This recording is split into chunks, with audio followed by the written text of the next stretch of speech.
Hello everyone, Namaskar. Myself Dr. Dipali Gupta, BHMS. I'm a homeopathic practitioner, Bachelor of Homeopathic Medicine and Surgery. I have been practicing since 11 years and serving humanity and treating number of successful cases. And I'm here to discuss with you all about a topic that is ethics and safety measures of homeopathy. And I'm honored that I got this platform by IID and to share some views about homeopathy amongst you all. So let's start with today's topic, ethics and safety measures in homeopathy. Homeopathy, which I have told you in the previous episode, it is a natural healing system.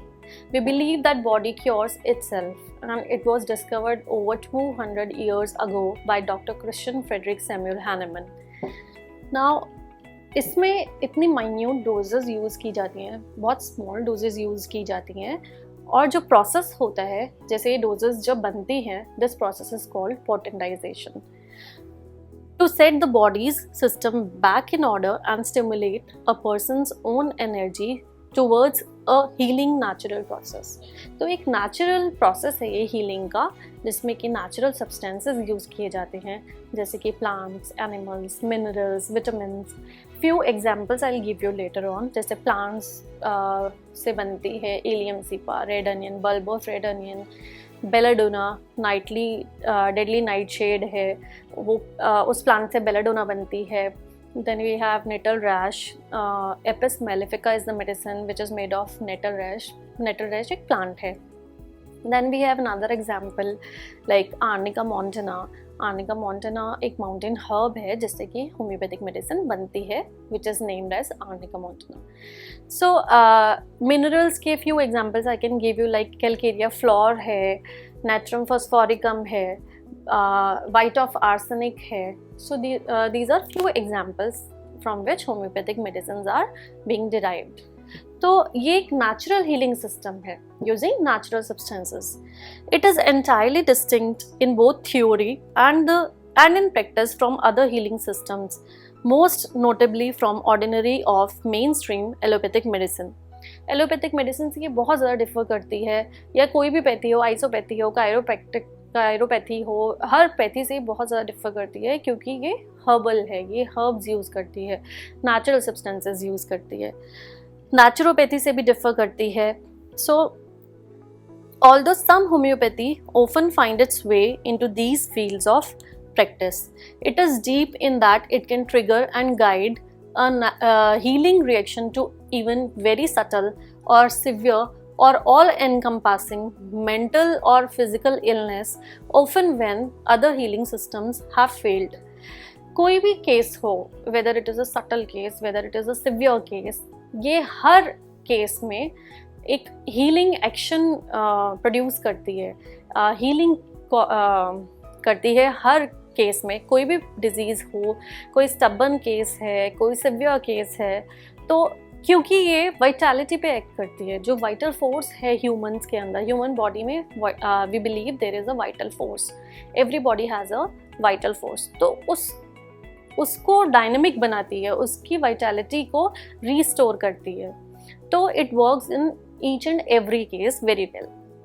Many people discover homeopathy when they have an illness, perhaps chronic arthritis or other pain, or fatigue or depression, or just a common cold, which other treatments cannot deal with and which homeopathy dramatically relieves. जैसे कि example देना चाहूँगी, common cold है या okay, first start with common cold. Allopathy में हम जाते हैं, हम एक नॉर्मल जो कोल्ड का स्पैन होता है दैट इज़ 4 to 5 days. अगर आप एलोपैथी, कभी आपने ऑब्जर्व किया है कि आप एलोपैथी खा तो रहे हैं लेकिन आपका कोल्ड ले उतना ही टाइम रहे, 4 to 5 days ऑलमोस्ट वो लेता है, कभी भी उससे कम टाइम में वो ठीक नहीं होता। क्यों नहीं होता? क्योंकि कोल्ड और फीवर ऐसे डिफेंसिव मैकेनिज्म हैं बॉडी के, नेचुरल डिफेंसिव मैकेनिज्म है। कभी हमारी बॉडी में एक्सटर्नल माइक्रोब्स आ रहे हैं, जैसे कि वायरसेस हैं, बैक्टीरिया हैं, या कोई भी माइक्रो ऑर्गेनिजम्स हैं जो अटैक करते हैं हमारी बॉडी को, तो बॉडी का रिएक्शन होता है ये कि फीवर हो गया। फीवर होना दैट मीन्स कि हमारी बॉडी अभी स्ट्रॉन्ग है to fight with the microorganisms. तो कोल्ड अपना उतना टाइम स्पैन लेगा ही लेगा। तो एलोपैथी लेने का कोई बेनिफिट नहीं हुआ। बट होम्योपैथी में आपको जो डिस्कम्फर्ट है वो कोल्ड टाइम ले रहा है, लेकिन आपका जो डिस्कम्फर्ट है, like some buddy complains of toothache while having cold, some complains of headache while having cold, जैसे कफ के साथ साथ चेस्ट पेन भी होता है, या ये जो छोटे छोटे डिस्कम्फर्ट्स हैं वो होम्योपैथी बहुत डीपली कंसिडर करती है और बहुत क्विकली क्योर करती है, बहुत क्विकली ट्रीट करती है। ये बात हुई कॉमन कोल्ड की। Now let's talk about chronic arthritis. Even in chronic problems जैसे आर्थराइटिस है, आर्थराइटिस में क्या होता है, एलोपैथ्स आपको क्या देंगे, लाइक कैल्शियम देंगे, पेन किलर्स देंगे, या मल्टीविटामिन्स देंगे। Other than that they don't have anything. But homeopathy में आपकी बोन्स को स्ट्रॉन्ग बनाने के लिए वो मेडिसिन होती हैं, just not calcium. these days we have so many patents also, like calcium भी आता है, बट जो सिलेक्शन ऑफ मेडिसिन होती है वो आपकी होती है एक proper treatment, proper way of treatment जो होता है वो टोटलिटी ऑफ सिम्टम्स पे बेस्ड होता है। तो आप होम्योपैथी में एक पर्सन के, एक पेशेंट के कंफर्ट का सबसे ज़्यादा ध्यान दिया जाता है। तो we have treatment for acute cases and chronic cases as well. Homeopathy also has the advantages that it is inexpensive है, मेडिसिन बहुत ही कॉस्ट इफेक्टिव हैं, और सिर्फ जो होम्योपैथिक डॉक्टर्स की कंसल्टेशन होती है दैट यू हैव टू पे। सो इट इज़ ये एक मेरिट है कि इट इज़ वेरी इनएक्सपेंसिव।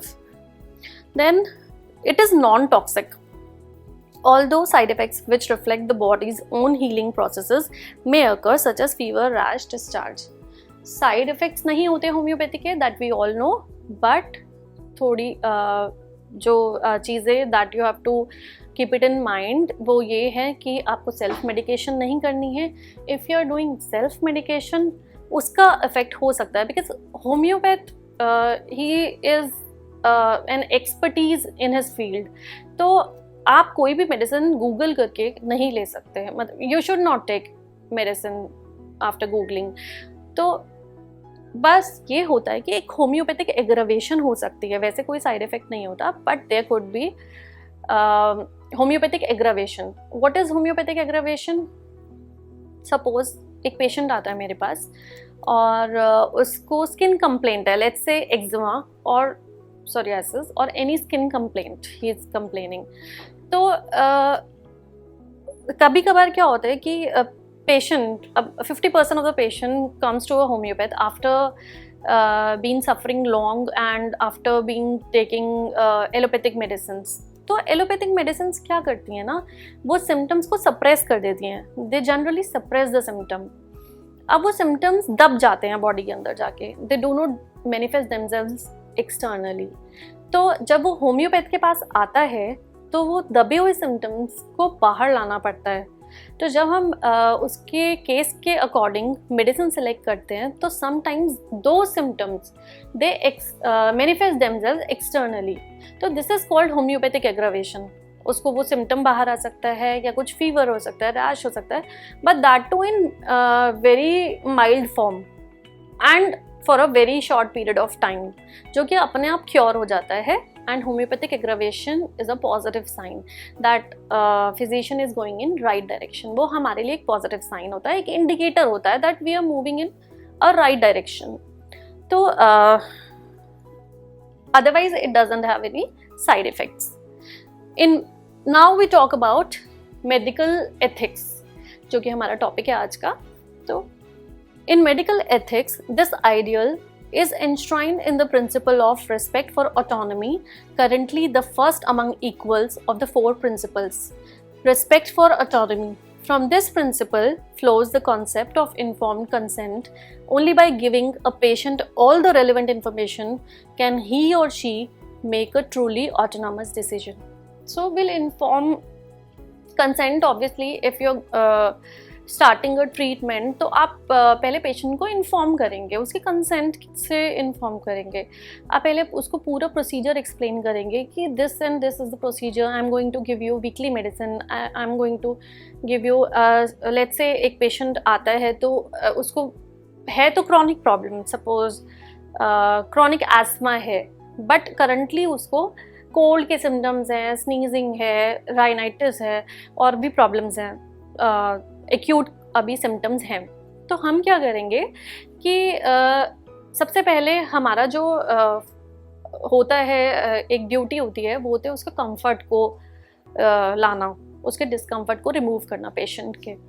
तो हम उसके पहले एक्यूट सिम्टम्स पे वर्क करेंगे। तो that will have to explain to the patient कि हमारा ये प्रोसीजर होगा, हम पहले एक्यूट मेडिसिन देंगे, then we move on to chronic medicine, और हम पहले वीकली देंगे या मंथली देंगे, एंड इतनी बार आपको लेनी होगी, आपको टाइम निकालना होगा और ये प्रिकॉशंस लेनी होंगी।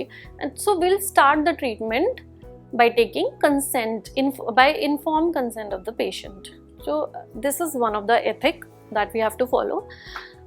It has frequently been suggested that achieving even a placebo effect from the homeopathy involves deceiving patients, and that this fails to respect the principle of respect for autonomy. So I'll reveal one secret here. Placebo means false medicine. तो मैं आप लोगों के साथ एक secret share करना चाहती हूँ, that we homeopaths sometimes we are forced to use placebo.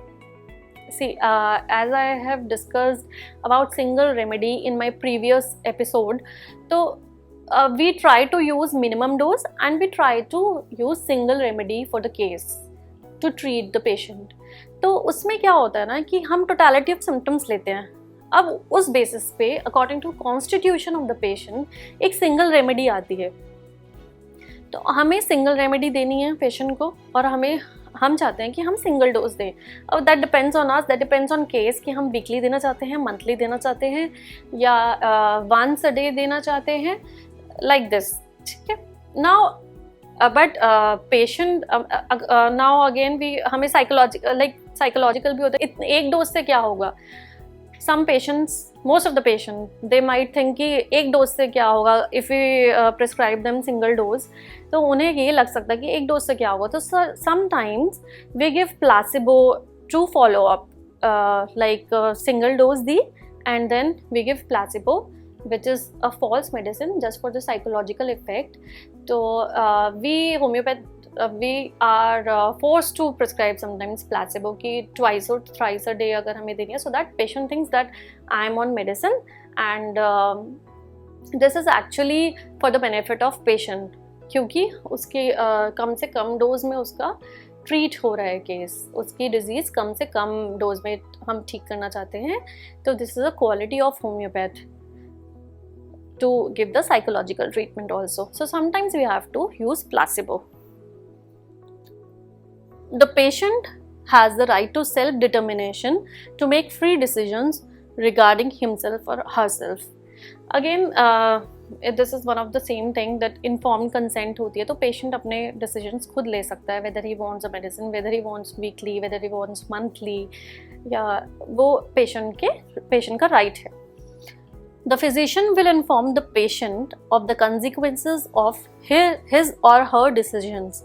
A mentally competent adult patient has the right to give or withhold consent to any diagnostic procedure or therapy. Again, patient की consent होती है और patient का right है decisions लेने का। तो जो physician है उसकी ये ड्यूटी होती है कि वो जो treatment दे रहा है उसके consequences क्या होंगे। जैसे कि मैंने बताया, आई can give you one example of homeopathic aggravation. मैंने बताया होम्योपैथिक एग्रावेशन हो सकती है, तो मैं पेशेंट को पहले बताऊंगी. Physician will always tell the consequences of the treatment to the patient. मैं बताऊंगी कि ऐसा ऐसा हो सकता है. उसके बाद अगर हमें कॉज रूल आउट करना है, हमें डायग्नोसिस फाइंड आउट करना है, तो we can ask patient to go for test. But वो पेशेंट की कंसेंट है, वो पेशेंट की मर्जी है कि वो डायग्नोस्टिक प्रोसीजर्स के लिए जाना चाहता है या नहीं जाना चाहता. तो it is totally up to the patient. Then non-maleficence. The principle of non-maleficence is a modern equivalent of the ancient doctrine of do no harm. In other words, health professionals should act so as to prevent harm occurring to their patients. This could never happen in homeopathy. We do not harm any patient, like we do not have any bloodletting procedures. हमारे कोई cruel procedures नहीं होते. ये तो ethic हर doctor का होना चाहिए कि we do not harm, we do no harm to the patient. Then beneficence. The only place in which homeopathy might play a legitimate role is in the relief of minor symptoms that cannot currently be treated by conventional medicine. Beneficence means like जो minor symptoms होते हैं.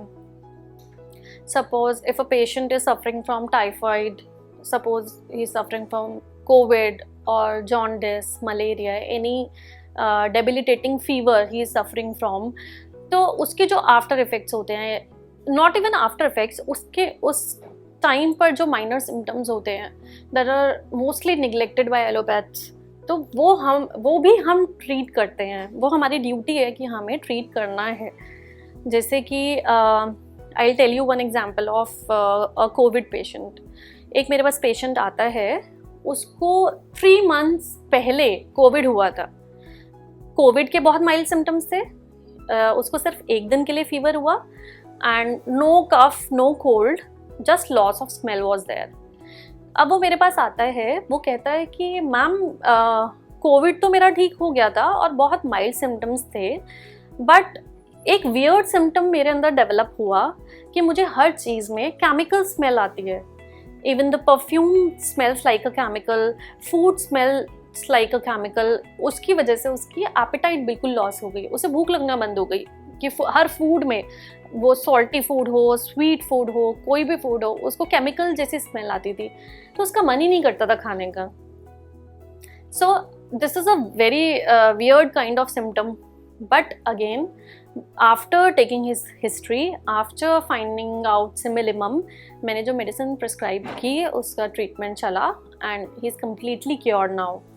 तो this is what I am talking about कि minor symptoms भी homeopathy में बहुत ज़्यादा consider किए जाते हैं. Justice. The fourth principle of medical ethics is justice, which is quite different from the other principles. Whereas the first 3 principles concern direct patient care, justice has more to do with treating all patients the same way without discrimination, including the fair allocation of resources. Again, justice, so we always do justice to our patient और non discrimination वे में हम treat करते हैं. जितने हमारे पास resources available हैं सारा हम we try our best to treat the patient, we try our best to comfort the patient, we try our best to give best treatment to the patient, and we try our best to cure as early as possible. We try to remove the discomfort of the patient. We always work on that. So we move on to next topic, that is character of medical practitioner. So without saying, character क्या होना चाहिए medical practitioner का? बहुत Nobel होना चाहिए, modest होना चाहिए, diligent होना चाहिए, and he should be very expert, he should know art of healing. So the primary object of the medical profession is to render service to humanity with full respect for the dignity of men. The financial reward is a subordinate consideration. So the first duty of physician that is to serve humanity, so he should work on that.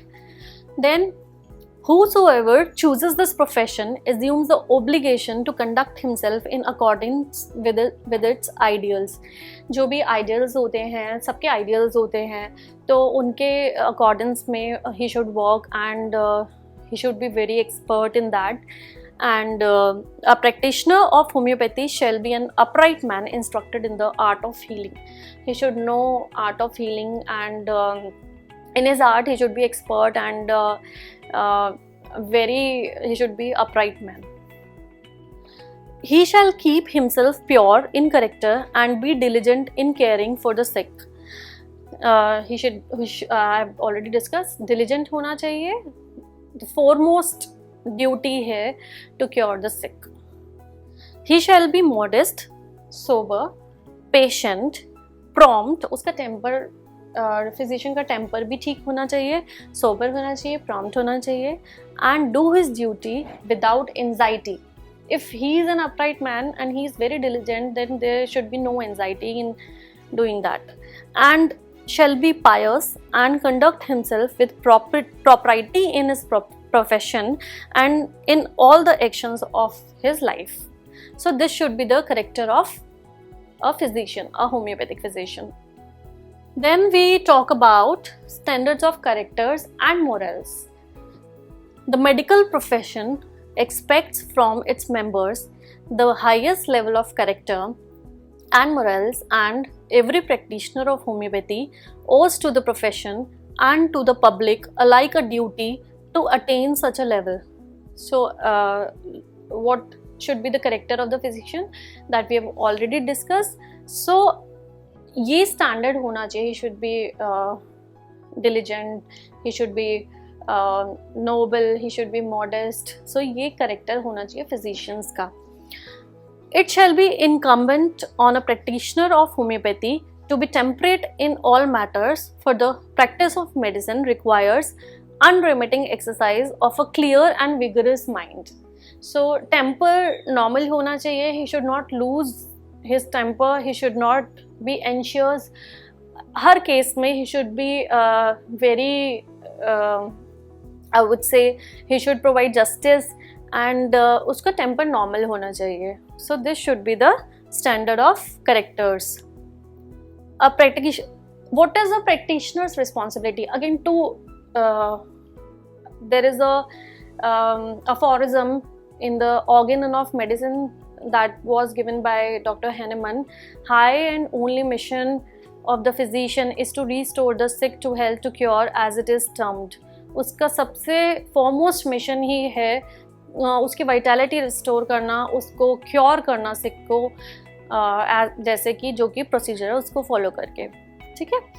A practitioner of homeopathy shall merit the confidence of patients entrusted to his care, rendering to each full measure of service and devotion. He should be dedicated, he should be devoted to his service, बहुत devotion से अपनी service करे. So this should be the responsibility of the physician. The honored ideals of the medical profession imply that the responsibilities of a practitioner of homeopathy extend not only to the individuals but also to the entire society. सिर्फ individuals तक नहीं, पूरी society की responsibility होती है, and physician should follow that. Now we talk about obligations to the sick. Though a practitioner of homeopathy is not bound to treat each and everyone asking for his services, except in emergencies, he shall, for the sake of humanity and the noble traditions of the profession, not only be ever ready to respond to the calls of the sick and the injured, but shall be mindful of the high character of his mission and the responsibility he incurs in the discharge of his professional duties. So, एक homeopathic practitioner bound तो नहीं है like कि उसको each and every case देखना है. He is free, he has a freedom to choose whatever case he wants, but in certain cases of emergencies he should know his duties, where he should fulfill his duties, and he should be ready to serve the society. Patient should not be neglected. Practitioner of homeopathy is free to choose whom he will serve, provided he shall respond to any request for his assistance in an emergency or whenever temperate public opinion expects the service. A practitioner of homeopathy is free to choose. Again, he is free to choose about the cases he want, but in certain cases of emergency, he needs to follow his duty. He should be devoted in that. Once एक बार अगर case ले लिया practitioner ने, तो उसको patient को neglect नहीं करना है. The patient should not be neglected. अगर फिजिशियन अपनी services like if he thinks that he is not now able to provide the service to the patient, उसको पेशेंट को प्रायरली इन्फॉर्म करना होगा.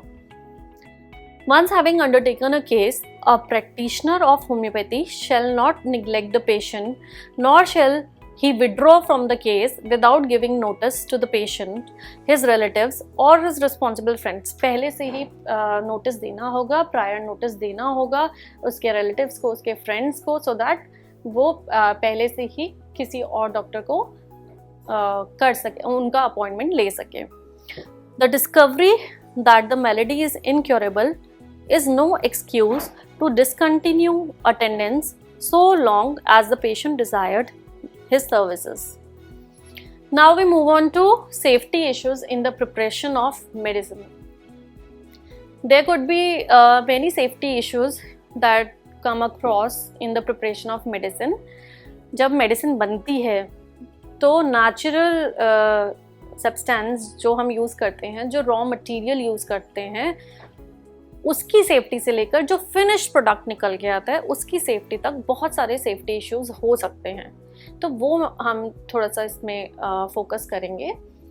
Like homeopathy has a holistic approach to healing with as its central tenet that like cures like. Homeopathy का जो principle है which it works on is law of similium, that is like cures like, और वो holistic approach provide करती है.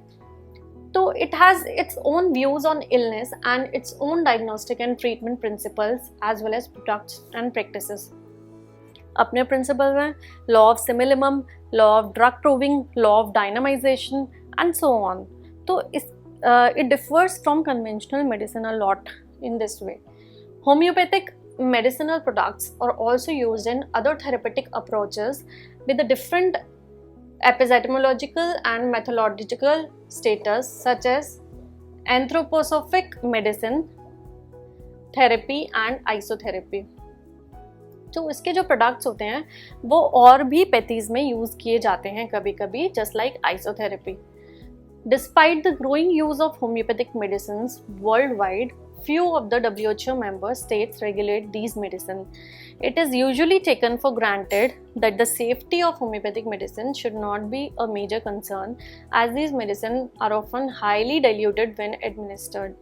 But वैसे safety concerns हो सकते हैं, but अगर ये properly जो फिनिश प्रोडक्ट अगर प्रॉपरली बन के आता है तो सेफ्टी इशू नहीं होना चाहिए, क्योंकि ये हाईली डाइल्यूटेड मेडिसिन होती हैं. जैसे मैंने बताया कि एक potency he one part of the raw material को सक्कर्स को मिक्स किया जाता है, डाइल्यूट किया जाता है विद डाइल्यूएंट्स एंड एक्सिपिएंट्स.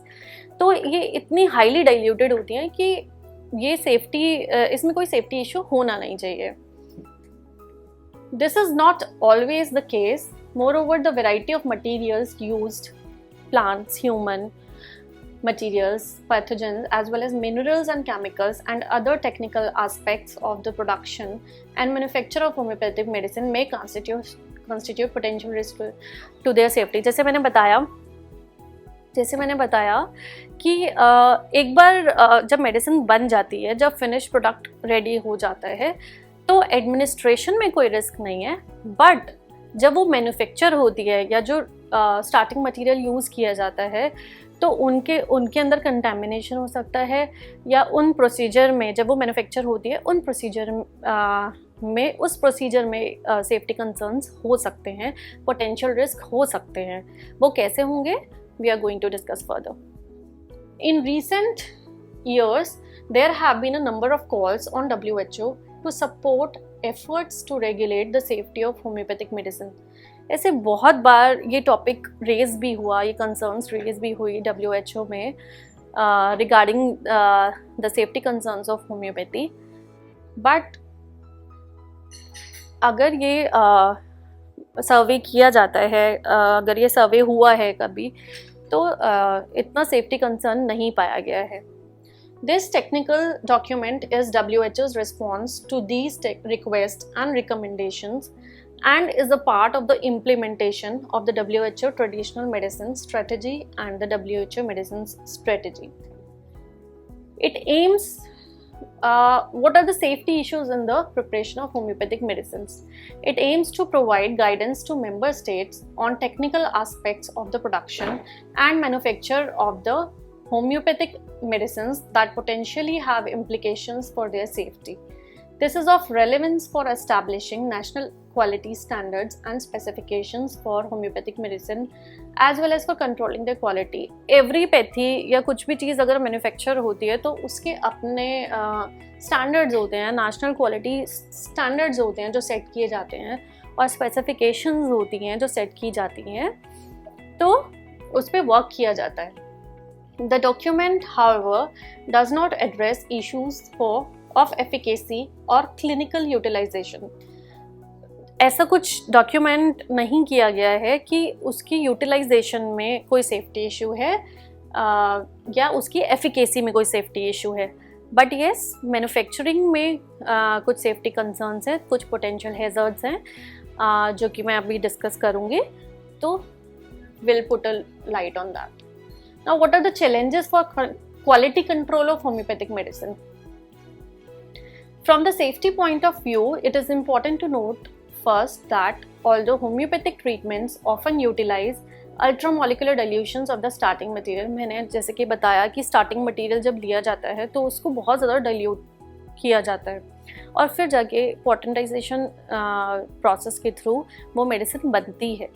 तो although most of the medicines में ultra molecular dilution use की जाती हैं, that is above Avogadro's number, but there are homeopathic medicines of considerably lower dilution, बहुत ज़्यादा ही lower dilution की भी medicines होती हैं, definitely होती हैं, which do contain molecules that may be active in the biochemical sense. तो ये concern show करता है, raise करता है.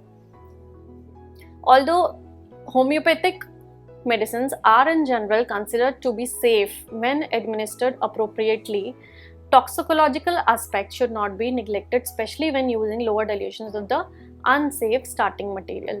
वैसे जब finished product बन के आता है तो जो medicine बन के आती है, it is very safe to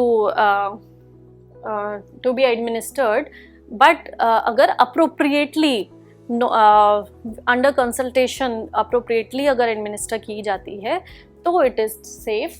otherwise lower dilutions की मेडिसिन अगर और अनसेफ अगर starting material, contaminated starting material या ऑफ अननोन ओरिजिन का starting material, unidentified unregistered starting material use किया जाता है तो it could be a concern.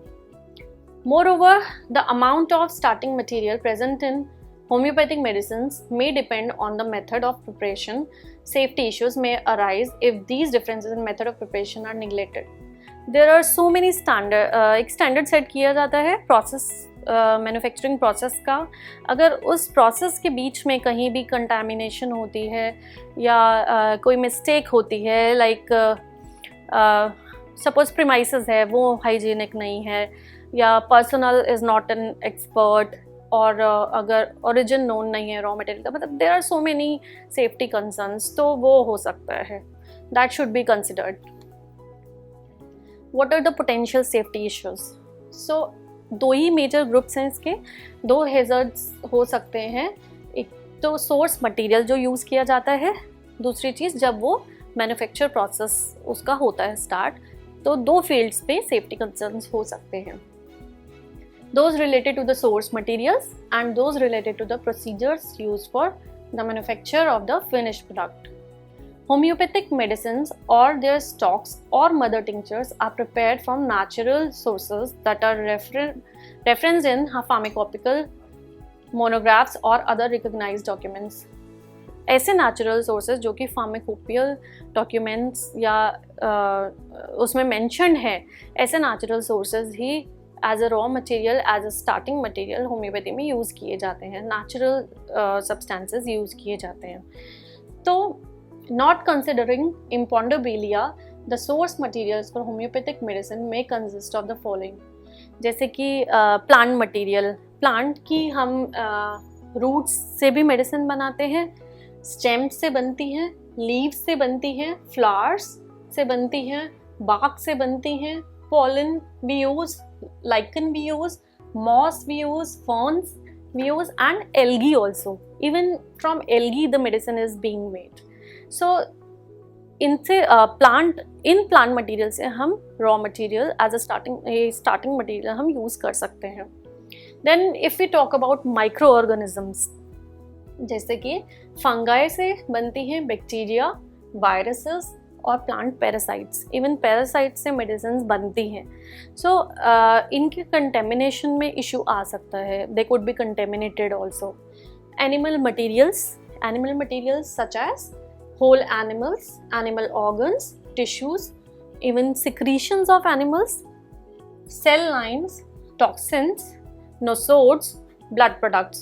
जैसे कि even venom of cobra मैंने example दिया, लेकिसिस बनती है, नाजा बनती हैं. There are so many medicines, there are so many nosodes जो बनते हैं. जैसे इवन कॉकरोच से मेडिसिन बनती है, ब्लाटा ओरिएंटलिस.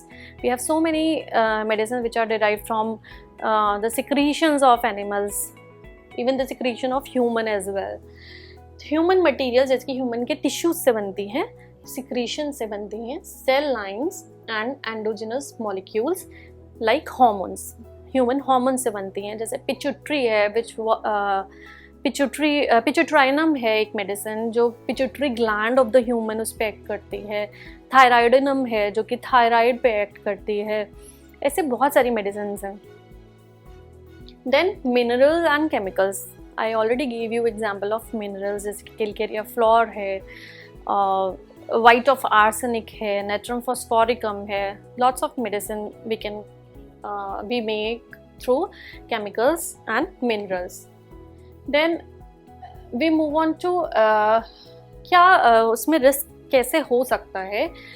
GMP गाइडलाइंस होती हैं, गुड मैन्युफैक्चरिंग प्रैक्टिस गाइडलाइंस होती हैं जो कि कवर करती हैं, मैन्युफैक्चरिंग प्रोसेस को कवर करती हैं. Premises should B neat and clean and well equipped होना चाहिए. पर्सनल होना चाहिए, एक्सपर्ट. पैकेजिंग उसकी प्रॉपर होनी चाहिए, उसकी लेबलिंग प्रॉपर होनी चाहिए. So that apply to homeopathic medicine as well as to the conventional pharmaceuticals. तो ये सारी GMP गाइडलाइंस के अंडर आती हैं. Packaging, labelling, premises should be clean, personnel should be expert.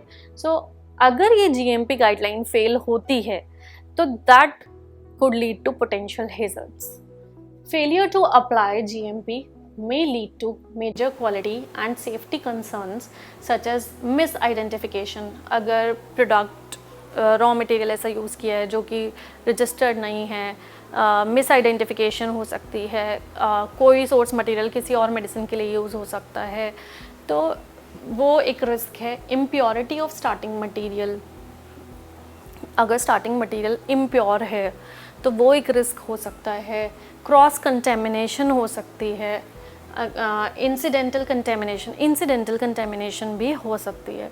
तो ये पॉइंट्स कंसिडर करके, ये माइंड में रख के पॉइंट्स GMP गाइडलाइंस फॉलो करके ही होम्योपैथिक मेडिसिन मैन्युफैक्चर होती हैं. The unique characteristics of the manufacturing of homeopathic medicines has a number of specific implications and demand specially qualified and experienced personnel. Again, the personnel should be very experienced क्योंकि it is a very unique method of preparation. Homeopathic medicine banana is a very unique method of preparation. It's बिल्कुल different procedure है potentization, succussion का, and तो वो बहुत qualified expert चाहिए इसके लिए. तो these are few safety measures. These have to handle toxic materials. अब जो भी पर्सन होगा concern person, he has to handle toxic materials also, जैसे मैंने बताया कि विनॉम्स से भी बनती है मेडिसिन, और जो specially not even venoms, not only venoms, जो रॉ मटेरियल होता है वो अपने क्रूड फॉर्म में टॉक्सिक होते हैं जनरली, जैसे बेलाडोना है पॉइजन से बनती है, तो वो बहुत टॉक्सिक मटेरियल्स होते हैं।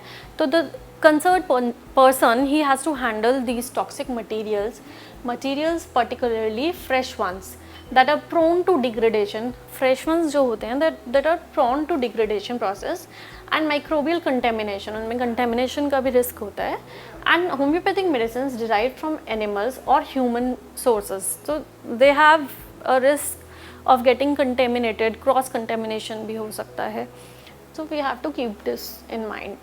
The properties of homeopathic medicines can be compromised by accidental or intentional contamination of source materials, excipients or diluents, or by the vessel or bottle in which the dilution is made. Again, जैसे medicines जो होती हैं वो dilute की जाती हैं, तो जो diluents और excipients होंगे उनकी भी purity check करनी चाहिए, की जाती है, उनका वो कंटेमिनेटेड ना हो, ये भी माइंड में रखा जाता है, ये भी ध्यान दिया जाता है। इवन जो वेसल है जिसमें डाइल्यूएंट्स हैं या मेडिसिन बनाई जा रही है, वो वेसल भी कंटेमिनेटेड नहीं होनी चाहिए। जो बॉटल्स हैं, जो वायल्स हैं जिनमें डाइल्यूशन हो रही है, वो भी कंटेमिनेटेड नहीं होनी चाहिए। Then manufacturers of licensed medicines are required to prove that their products meet basic quality standards and adhere to GMP guidelines. जो licensed medicines के manufacturers हैं, they should also follow GMP guidelines, और उनका basic quality standard set किया जाता है, which they should meet the standards, and they should adhere to the GMP guidelines. The same goes to licensed homeopathic medicine. Most established manufacturers of homeopathic medicines have already adopted relevant measures for quality assurance procedures and manufacture according to the principles of GMP. This is not always the case in countries where the production of homeopathic medicine is not subject to licensing. Then, beyond adherence to GMP guidelines, the distinctive characteristics of homeopathic medicines have implications for quality control. Second, the specific nature of homeopathic medicines has as a consequence that some of the methods for quality control and some test systems that are mandatory in pharmaceutical regulation may at times be inapplicable or irrelevant. These include identification and quantification of active substances and toxicological testing of the final homeopathic product. कभी कभार जो identification और quantification होती है raw substances की, natural substances की, वो उस पर फोकस नहीं किया जाता है, बट उस पर फोकस होना चाहिए, और फाइनल होम्योपैथिक मेडिसिन जो है, जो फाइनल प्रोडक्ट बन के आया है, उसकी भी टेस्टिंग होनी चाहिए। Homeopathic medicines are often prepared from natural source materials. Two issues are decisive for the quality of homeopathic preparations: determining the authenticity and the origin of the starting material according to homeopathic tradition, and defining the manufacturing process. Again, जो concern है वो होता है safety concern, जो है वो raw material, starting material की identification या उसकी ओरिजिन या फिर मैन्युफैक्चरिंग प्रोसेस का कंसर्न होता है। जो प्रोसीजर होता है मैन्युफैक्चर करने का, उसका कंसर्न होता है। As long as the identity and purity of starting materials and the reproducibility of the manufacturing process are given, the natural, biological and geographical variation of starting materials are an integral part of quality of homeopathic medicine. जो starting material की identity और purity है, और जो manufacturing process है, तो उनका एक स्टैंडर्ड सेट किया जाता है और नेचुरल बायोलॉजिकल जोग्राफिकल वेरिएशन होती है स्टार्टिंग मटेरियल की, वो होम्योपैथिक मेडिसिन की इंटीग्रल पार्ट होती हैं, बहुत इंपॉर्टेंट पार्ट होती हैं। Material and with the identity and purity testing is usually performed with the starting material. जो स्टार्टिंग मटेरियल यूज़ किया जाता है, पहले उसकी आइडेंटिटी टेस्ट की जाती है कि कौन ओरिजिन क्या है उसका, और उसकी प्योरिटी टेस्ट की जाती है, and with the least diluted source employed for potentization. और जो डाइल्यूएंट यूज़ किया जाता है, डाइल्यूटेड सोर्स यूज़ किया जाता है, उसकी प्योरिटी टेस्ट होती है, जो कि पोटेंटाइजेशन प्रोसेस से गो थ्रू करता है। Then consistency of product quality is assured by defining appropriate specifications specifically for starting material and by defining the manufacturing processes standardized according to the official homeopathic pharmacopoeias। जो documents हैं, जो फार्मेकोपियाज हैं, homeopathic फार्मेकोपियाज हैं, उसमें जो भी स्टैंडर्ड सेट किए जाते हैं from testing of starting material to the process of manufacturing, वो सब एश्योर किया जाता है। And the diverse origin of the raw materials used in the production of homeopathic medicines requires a range of approaches to ensure the safety of the final product. और raw materials, क्योंकि multiple of raw materials are being used, so many variety of raw materials are being used, तो उसमें उसके लिए चाहिए which requires a range of approaches to ensure the safety of the final product. क्योंकि इतने variety use की जाती है रॉ मटेरियल की, तो हमें फाइनल प्रोडक्ट की सेफ्टी भी इंश्योर करनी पड़ती है, उसकी क्वालिटी भी इंश्योर करनी पड़ती है। The raw material used for homeopathic preparation should be characterized to determine, where applicable, the origin, the history and the nature of starting material. Before starting the process of manufacturing, जो starting material use किया जाता है उसका origin known होना चाहिए, उसकी history known होनी चाहिए कि वो कौन सी family से है, कौन सा species है, और उसका nature पता होना चाहिए, किस nature का है, whether it is a poison or whether it is a mineral or so on। तो उसका कुछ एग्जाम्पल देना चाहूँगी, जैसे कि अगर सोर्स हम जो ले रहे हैं वो बोटानिकल ओरिजिन से है, प्लांट्स से हम ले रहे हैं, बोटानिकल ओरिजिन मीन्स प्लांट से ले रहे हैं, तो उसका हमें साइंटिफिक नेम पता होना चाहिए। We should know its genus, we should know its species, subspecies पता होनी चाहिए, उसकी वैरायटी पता होना चाहिए, अथॉरिटी, और उसकी फैमिली क्या है, which family does it belong to, हमें नेम ऑफ द फैमिली पता होना चाहिए, उसके जनरल नेम से क्रॉस रेफरेंस क्या है वो पता होना चाहिए, और उसकी और इन्फॉर्मेशंस भी इवन हमें पता होनी चाहिए, जैसे उसका इको टाइप क्या है, उसका कीमो टाइप क्या है, what is it's phenotype, it's which part is employed, like I told you, जिस एलियम सीपा में हम bulb of red onion use करते हैं, या हम सिनकोना में बाग ऑफ पेरुवियन ट्री यूज़ करते हैं। सो कौन सा पार्ट यूज़ किया जाता है तो वो हमें पता होना चाहिए। The state of material, material किस स्टेट में है, एक्टिव स्टेट है या इनर्ट है, और पॉसिबल फार्माकोलॉजिकली एक्टिव और toxic constituents, macroscopic and microscopic description, उसकी each and every detail, macroscopic description और माइक्रोस्कोपिक डिस्क्रिप्शन, हमें ईच एंड एवरी डिटेल पता करनी होती है before starting the procedure of manufacturing.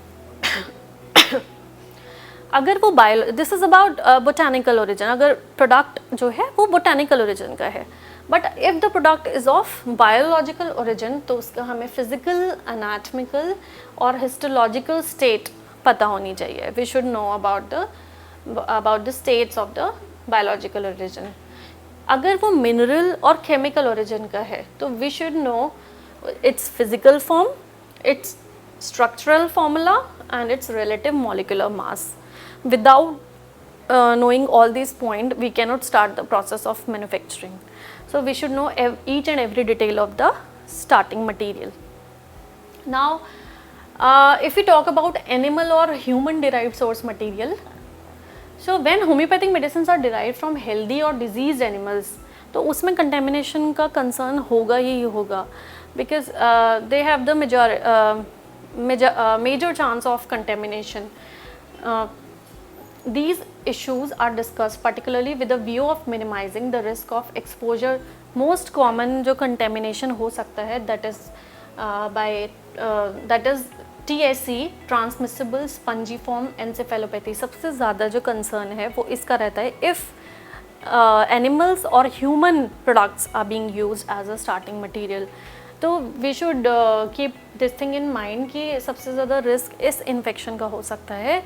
Transmitting agents होते हैं transmissible स्पंजिफॉर्म encephalopathy.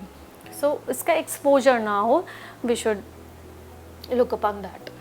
Then adequate and validated procedures such as filtering, pasteurization. अब अगर contamination का रिस्क हमें रिमूव करना है तो there are multiple of procedures that raw material has to go through if it is derived from animals and human resources.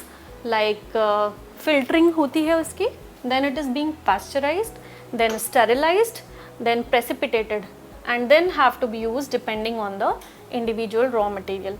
Contamination or pathogenic load, especially to establish the first safe preparation. अगर starting material ही contaminated होगा तो वो undergo करेगा ही नहीं process. तो so to establish the first safe preparation हमें इन सब procedures को follow करना होगा. Then the dilution process alone is not sufficient to establish microbial, viral or TSE safety. सिर्फ dilution is not the process. Like medicine has to go raw material को dilute किया जाता है, तो सिर्फ dilution एक process नहीं है to establish safety of these products through these microbes. तो ये सारे procedures जो मैंने अभी बताए, medicine has to, source material has to go through these procedures. Therefore, effectiveness of the method used to eliminate pathogenic agents in addition to dilution should be assessed and validated by appropriate limit tests. These tests has to happen before manufacturing is being started. Source materials of animal origin should comply with test systems described for contamination with viruses pathogenic to humans. To humans, European Pharmacopoeia, homeopathic preparation describing handling of starting material of animal origin with a clear distinction between starting material from healthy animals. Agents that could transmit animal spongiform. This I have told you that if we are using animal sources as a starting material, then there is risk of exposure to TSE, that is transmissible spongiform encephalopathy. These there is a chance of exposure to these kind of agents, so they should be prevented. A clear description of the following characteristic should accompany every batch or its absence needs to be justified. Like first is the identification of the source of animal material. First, when the source is being taken, identification of the source material should be ensured, including information on whether animals were bred or caught in the wild and the place of breeding or capture in the wild. Each and every detail we need. So parts, which part of the animal is used, anatomical description of the animal part, histological description of the animal part. So these are the details which we need of the source material.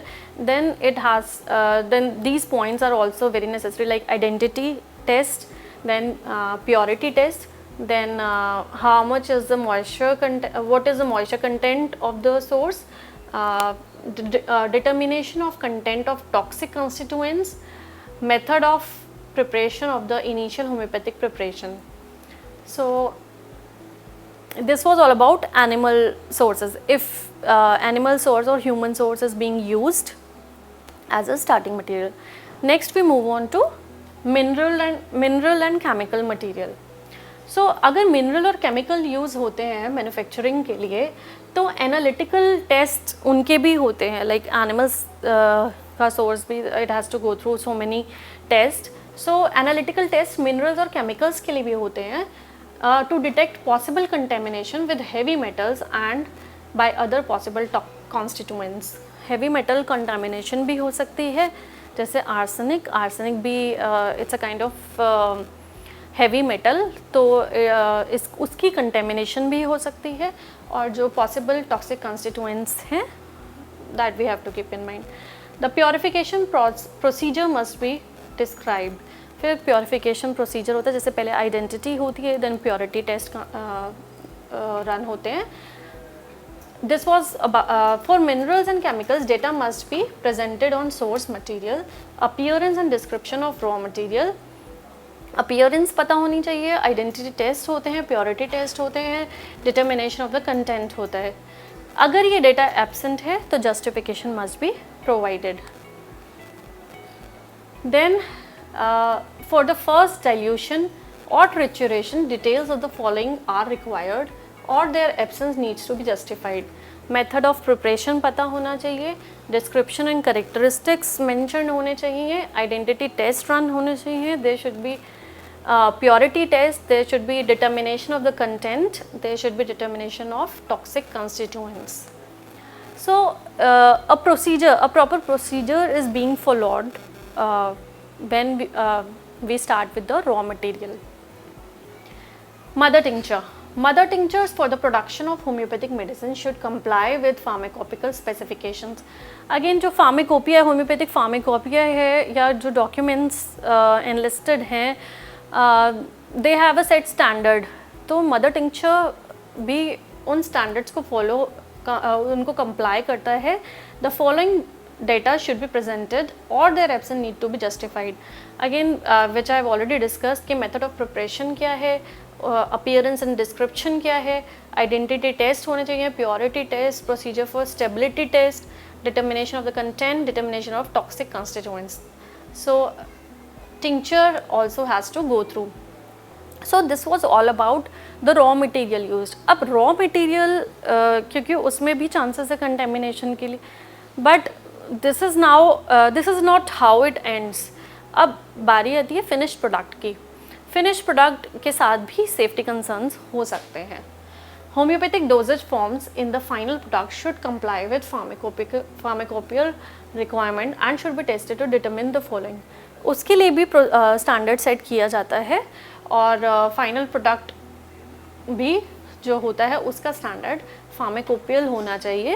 And उसको क्या क्या test उसमें होने चाहिए, like identity and content.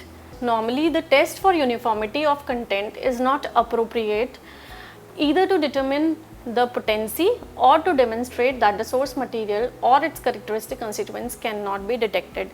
अगर ये सब detect नहीं होता, आइडेंटिटी और कंटेंट अगर नहीं प्रॉपर है, तो वो it could be a concern of the finished product. Then quality of dosage form. जैसे uniformity of mass, these are very technical things that I'm telling you about, so we need not go such deep in that, but still these are points I want you to know कि quality of doses form जो होती है, जैसे उसकी hardness है, या उसका uniformity of mass है, या फ्राइबिलिटी है, ये सब चीज़ें टैबलेट्स की. और test for disintegration can only be omitted when justified. Test for viscosity होना चाहिए, rheology ointments, in case of ointments rheology के टेस्ट होना चाहिए, रेजिडुअल सॉल्वेंट्स, रिएजेंट्स, और incidental contaminations as result of the manufacturing process. So these are the points that we need to consider. Then stability test for the dosage form should be the minimum requirement. So this was all about the finished product कि उसमें क्या safety standards होने चाहिए, क्या set standards हैं, और each and everything has to be followed. Otherwise जो finished product है उसके quality में safety concerns आ सकते हैं, and unless these standards are met, वो हम मेडिसिन एडमिनिस्टर नहीं कर सकते, हम प्रिस्क्राइब नहीं कर सकते, और वो फार्मेसीज़ जो हैं वो डिस्ट्रीब्यूट नहीं कर सकती medicine unless safety measures are being taken and these safety standards are set. So we have started source material, animal है, प्लांट है, या मिनरल है उनकी कंटेमिनेशन कैसे हो सकती है, what test they has to go through. उसके बाद मैन्युफैक्चरिंग प्रोसीजर में, क्योंकि लाइक जहाँ मैन्युफैक्चर हो रही है वहाँ प्रेमाइसेस क्लीन होना चाहिए, वहाँ एक्सपर्ट जो हैंडलिंग पर्सन है ही should B an expert in that, और वहाँ कंटेमिनेशन ना हो, हाइजीन इश्यूज़ ना हो, और जिस बॉटल में डाइल्यूशंस हो रही हैं, जिस जो टैबलेट्स फॉर्म हो रही हैं वो उनका साइज़ और उनकी विस्कोसिटी और वो सब we have to keep in consideration. तो ये सब देखना चाहिए। Then we moved on to finish products again has to go through so many tests. Now one more important point is comes about diluents and excipients. So next we move on to diluents and excipients. In addition to the evaluation of active substances, safety evaluation should also cover excipient. Again, as I told you कि diluents और excipients भी major role play करते हैं, जिनकी safety भी हमें ensure करनी पड़ती है। They are used in homeopathic medicine. जैसे मैंने बताया कि मेडिसिन जो हैं वो डाइल्यूटेड फॉर्म में होती हैं, उनको डाइल्यूट किया जाता है। तो क्या डाइल्यूएंट्स यूज़ किए जाते हैं वो भी रजिस्टर्ड होने चाहिए, वो भी प्योरिटी टेस्ट उनका भी होता है। All excipients and diluents included in the final product are listed in the documentation. They should be listed in the documentation. अगर वो documentation में listed नहीं है तो proper justification उसके ऊपर दी जाती है। तो ये standards होते हैं which has to be followed on the label if required under national legislation.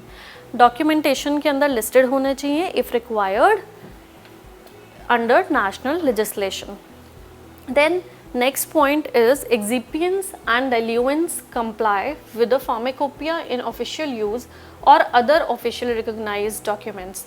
Again जैसे मैंने बताया कि जो finished product है that should be listed, that should be documented, और वो pharmacopoeia के according होना चाहिए, pharmacopoeia को comply करना चाहिए।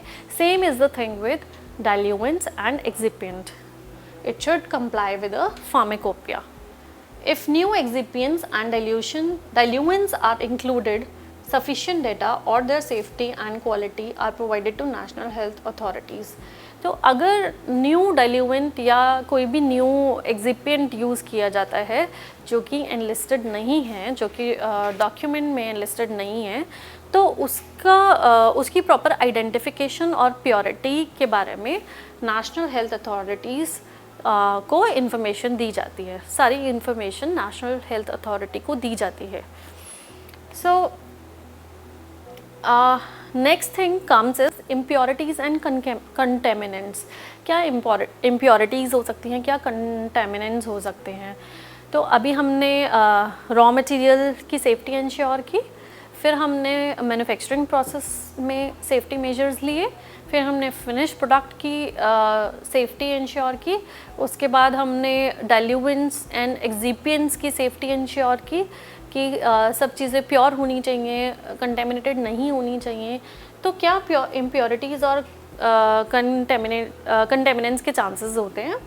Like first is quality and safety of homeopathic medicines can also be affected by impurities and incidental constituents which may be found in the final preparation as a byproduct.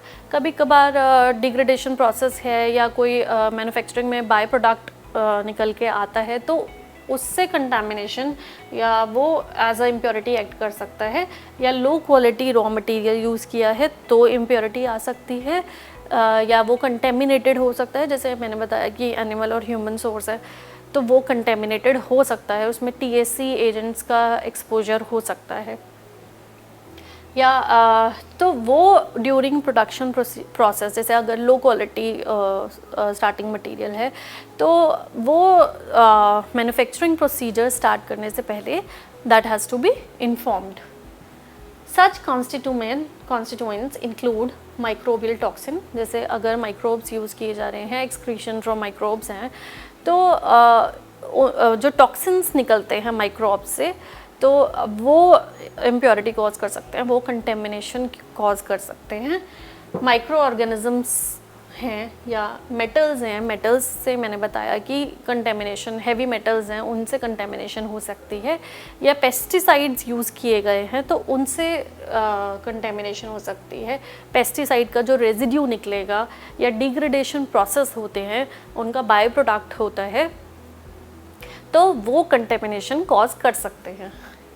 These impurities may pose a potential risks to patients and therefore need to be minimized. तो patients को इन impurities का, इन contaminants का बहुत major risk हो सकता है, so we have to minimize these things by few tests that they have to undergo. Hence, the manufacturer or sponsor should validate and manage the production, processing and storage practices. इसीलिए जो manufacturer है उसको he should be very expert, he should validate and manage the production, processing. Everything has to be followed according to set standards. So this was all about impurities and contaminants. And at the same time, quality and safety of homeopathic medicine can also be affected by impurities and incidental constituents, which may be found in the final preparation as a byproduct of manufacturing. जब manufacture होता है medicine manufacture होती है या store की जाती है, तो वहाँ पे भी कोई फाइनल प्रिपरेशन में या कोई बायो प्रोडक्ट निकला तो उसमें कंटेमिनेशन के चांसेस होते हैं, या again low quality raw material use किया तो वो भी, उसमें भी कंटेमिनेशन चांसेस होते हैं, तो that needs to be considered. Such constituents जैसे कि मैंने बताया कि माइक्रोब्स हो सकते हैं और रेजिड्यूज़ हो सकते हैं। सो I would like to end this topic now, and I am very thankful to you. I hope I was able to explain each and everything related to ethics and safety measures in homeopathy, what safety measures are to be taken and what are the ethics we have to follow, what is the character of a medical practitioner or a homeopathic practitioner, and what is the responsibility of a practitioner. And I have tried to discuss all the things in brief, and I thank you everyone for listening to me patiently. This is Dr. Dipali. Thank you.